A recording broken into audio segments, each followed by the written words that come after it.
Hey guys, so I have my friend Kyle here. Say hi. Hi. I've been friends with Kyle for like 1400 years. More than that. Long, long, long, long time. Like, way long time. Anyway, um,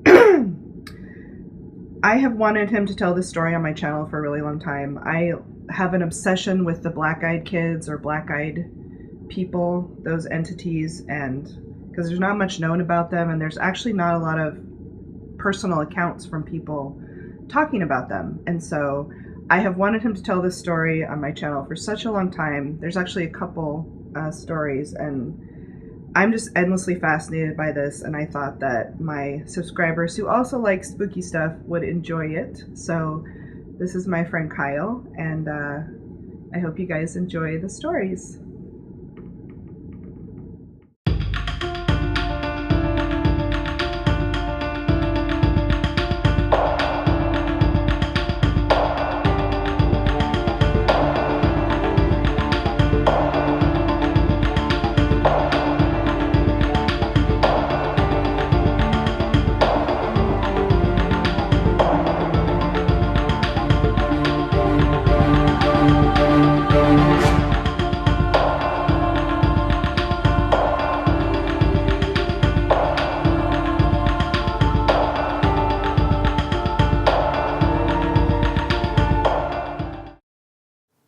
When my mother was a child, they lived next door to the town doctor. As a way of keeping her from misbehaving, apparently my grandmother would threaten my mother that she'd take her next door to the doctor's house and make him give her a shot.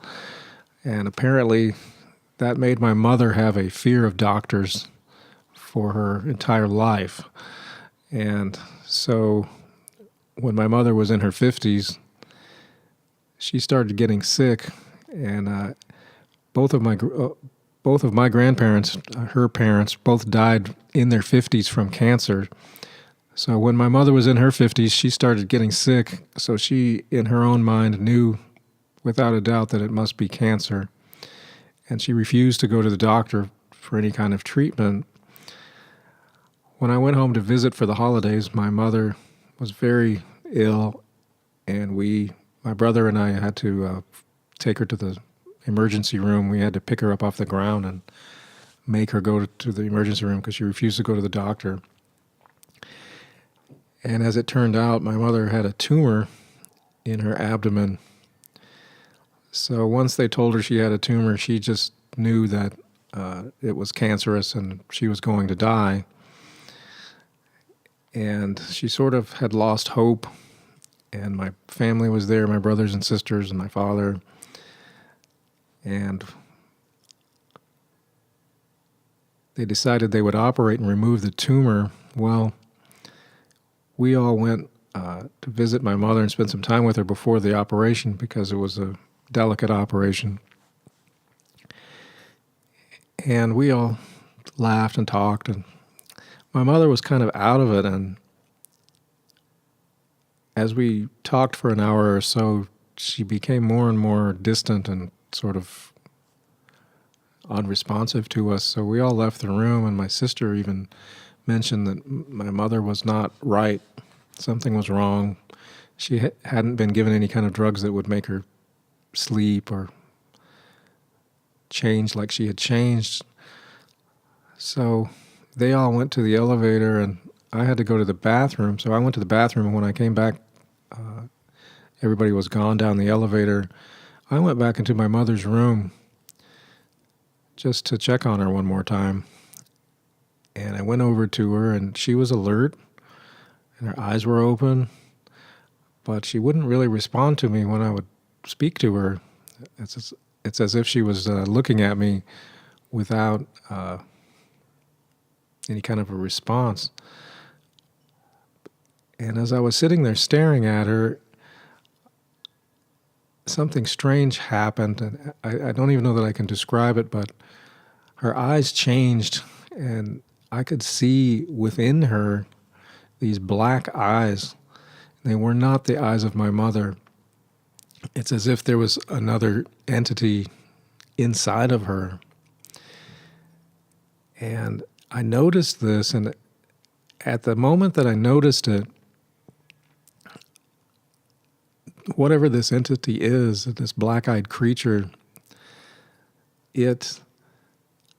there was a recognition. At the same time that I recognized it, it could also recognize that I had seen it, and it suddenly was afraid. And it's really weird because there was no sound, there was no speaking like we speak. There wasn't a telepathic type of communication where you would hear sounds in your head. It wasn't like that, but there was a sort of a communication, almost sort of an instantaneous understanding, like as if the information was suddenly zapped straight into your brain. And what I knew all at once was that there was this creature inside my mother, and that it had been living in there for quite some time, and that it was deathly afraid of the fact that I had recognized it. Again, I don't know how to describe the communication that happened, but it was I guess you'd call it a telepathic type of communication, but I never heard a voice or heard sounds. It was just sort of a knowing or an understanding. And within the space of a minute or so, I communicated with this creature, and it was afraid. And again, it wasn't a direct communication. It was just an understanding would come, and then I would make a thought, and somehow I would know that it acknowledged understanding my thought. It's like you're reading each other's thoughts. And like I said, in the course of a minute or so, I understood that this creature was living in my mother for quite some time, a year or more, that it was building a nest, and that's what it called the tumor inside my mother, was it called it its nest.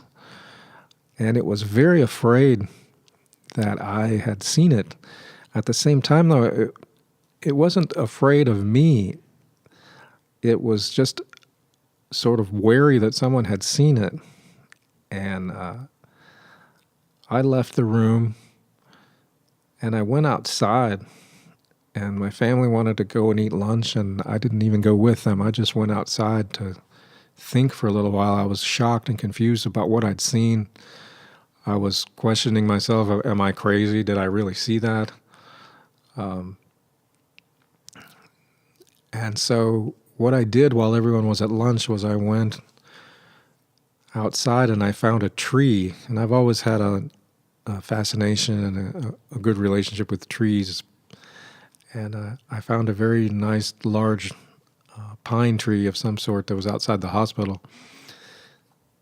And I just put my hands against the tree and I asked the tree to ask the universe to give me some answers, because I had never experienced anything like that. I had heard about black-eyed children before, but I had never heard of a black-eyed entity. This was not a child. It wasn't in the form of a child. That evening, we left the hospital. My mother was to have surgery the next afternoon to remove the tumor. I rode home with my father, which is an hour drive from the hospital, and I spent the night with my father.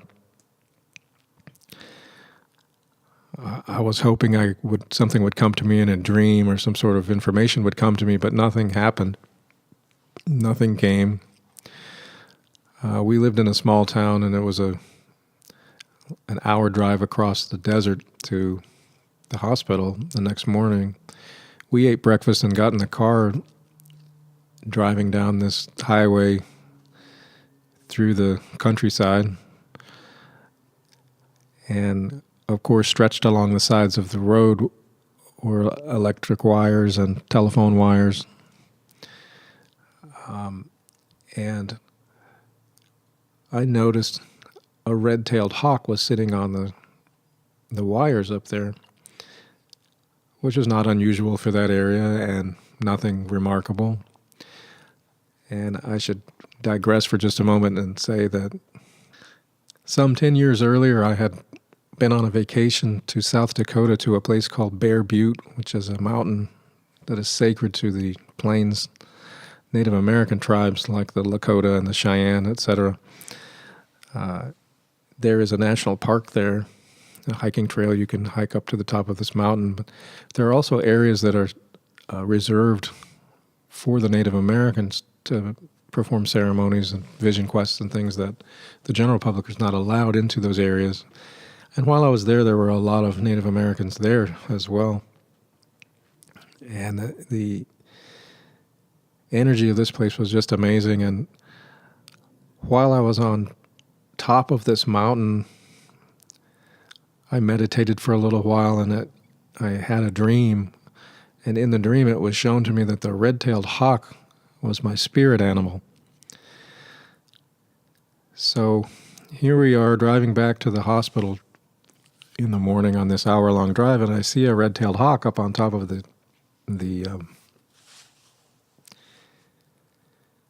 telephone pole or electricity pole, whatever it is.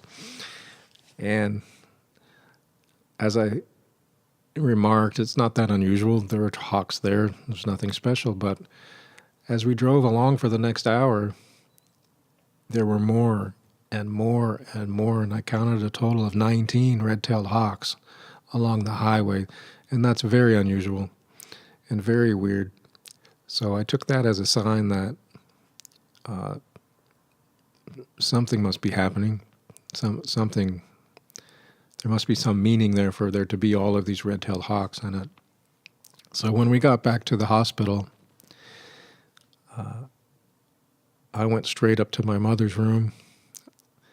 I asked everyone to give me a few minutes with my mother by herself, and I looked in her eyes as she was laying there in the bed. And she was alert and present this time. She was speaking and told me hello, told me she was scared about her surgery. But when you're staring into her eyes, I could still see this other entity inside. It was still there. And that morning, it was angry. It was angry for some reason, and again, I had this weird communication with it, and it was telling me to go away. It was angry, and that made me angry. And I threatened it, and I asked it to leave, and I threatened it, and it sort of laughed at me and said that I couldn't do anything to it. I couldn't harm it. I couldn't force it to leave. And I had a sort of a discussion with the thing that I didn't know how to get rid of it. I didn't even know what it was, but that I knew people who could.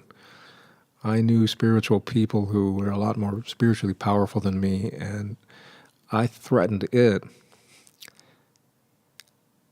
And I focused my mind, the picture in my mind, on all of those red-tailed hawks that I'd seen. And it was still angry, and it was telling me to leave. But so what I did is I just focused my mind on all of those hawks, and that scared it. And it kept getting more agitated and scared, and I really don't understand why. But I guess it was understanding something there that really agitated the thing. And as a last resort, I threatened it. I told it if it didn't leave, I would kill it. I would make sure that it would be no more. And I very firmly told it that. And as if I had snapped my fingers or something, as soon as I said that to it, it was gone. And my mother's eyes changed completely. They went back to normal. And I left the room. I went and got my family and let them come in.